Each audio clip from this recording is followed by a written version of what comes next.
Assalamualaikum warahmatullahi wabarakatuh. Salam guru penggerak. Saya Heni Susanti dari TK Muslimat NU 01 Kapongan, Kabupaten Situbondo, CGP Angkatan 11 kelas 131B. Kali ini saya akan memaparkan koneksi antar materi, kesimpulan dan refleksi modul 1.1, kesimpulan dan refleksi pemikiran Ki Hajar Dewantara. Seperti yang kita ketahui tentang filosofi pendidikan Ki Hajar Dewantara, pendidikan adalah menuntun segala kekuatan kodrat yang ada pada anak-anak agar mereka dapat mencapai keselamatan dan kebahagiaan yang setinggi-tingginya, baik sebagai manusia maupun anggota masyarakat. Ki Hajar Dewantara mengibaratkan anak adalah kertas putih yang dengan garis samar-samar. Pendidik bertugas untuk menebalkan garis-garis yang membawa kebaikan dan membiarkan tetap samar garis-garis yang tidak baik. Pendidikan adalah tempat persemaian benih-benih kebudayaan dalam masyarakat. Selanjutnya, menurut Ki Hajar Dewantara, permainan anak itulah pendidikan. Dalam hal ini, pendidik harus memahami bahwa kodrat anak adalah bermain. Melalui permainan, pendidik dapat menuntut tumbuh kembangnya kodrat anak dan mengembangkan budi pekerti anak. Bermain dapat diintegrasikan sebagai bagian dari dalam pembelajaran di sekolah. Untuk memulai refleksi, saya mulai menjawab pertanyaan pemantik. Apa yang Anda percaya tentang murid dan pembelajaran di kelas sebelum Anda mempelajari modul 1.1? Sebelum saya mengenal pemikiran Ki Hajar Dewantara, pembelajaran yang saya lakukan, awalnya saya melakukan pendekatan pembelajaran yang berorientasi pada guru, yaitu pembelajaran yang menempatkan siswa sebagai objek dalam belajar, dan kegiatan belajar bersifat klasikal. Dalam hal ini cenderung tidak memberi pilihan kegiatan kepada anak.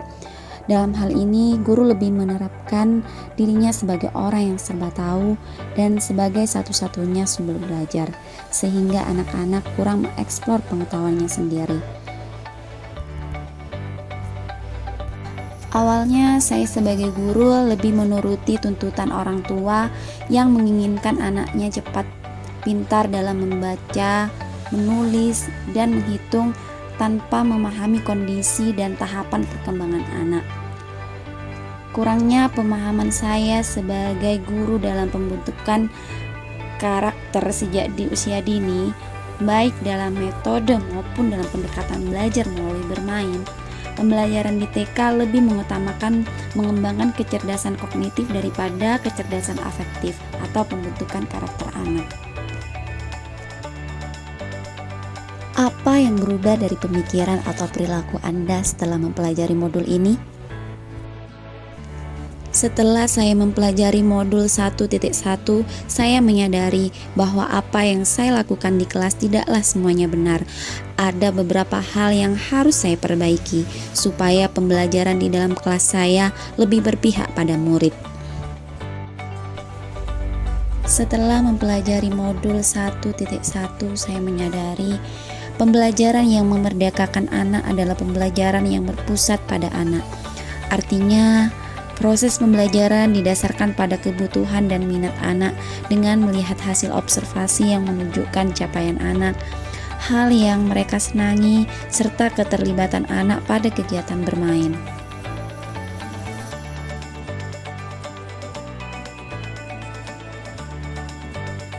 Saya menyadari sebagai guru harus bisa menghargai setiap karakteristik anak, baik dari segi kemampuan, tahapan perkembangan, minat, dan gaya belajarnya untuk dijadikan pertimbangan utama ketika guru menentukan materi pembelajaran untuk setiap anak.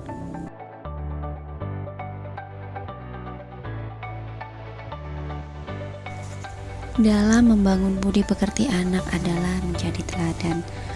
Anak adalah peniru ulung, sebaik-baik mendidik adalah menjadi teladan.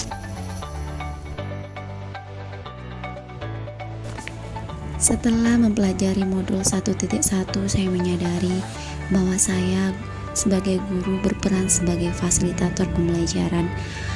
Sang guru harus mengajar dengan tulus dan penuh kesabaran, dan setiap murid memiliki keunikan masing-masing yang perlu kita hargai, dan setiap perkembangan murid harus kita apresiasi. Selanjutnya, apa yang dapat segera Anda terapkan lebih baik agar kelas Anda mencerminkan pemikiran Ki Hajar Dewantara? Yang dapat segera saya terapkan agar kelas saya mencerminkan pemikiran Ki Hajar Dewantara antara lain menerapkan pembelajaran yang menuntun, bukan menuntut, dengan menerapkan pembelajaran berdiferensiasi untuk memfasilitasi keunikan murid-murid saya. Merancang pembelajaran yang bermakna dan menyenangkan. Setiap kegiatan pembelajaran dilakukan dengan konsep belajar sambil bermain, belajar seraya bermain. Menerapkan pembelajaran berbasis budaya lokal, mengenalkan tari dan permainan tradisional kepada anak. Dan juga menanamkan budi pekerti melalui pembiasaan dan teladan yang baik. Adapun kesimpulan yang saya dapatkan setelah mempelajari modul 1.1 yaitu pendidikan adalah menuntun anak sesuai dengan minat dan bakatnya. Pendidikan seharusnya berhamba pada anak. Dan pendidikan tidak hanya tentang ilmu pengetahuan, tetapi juga budi pekerti dan karakter yang kuat. Demikian yang dapat saya sampaikan. Terima kasih dan semoga bermanfaat. Salam Guru Penggerak. Guru Bergerak Indonesia Maju. Wassalamualaikum warahmatullahi wabarakatuh.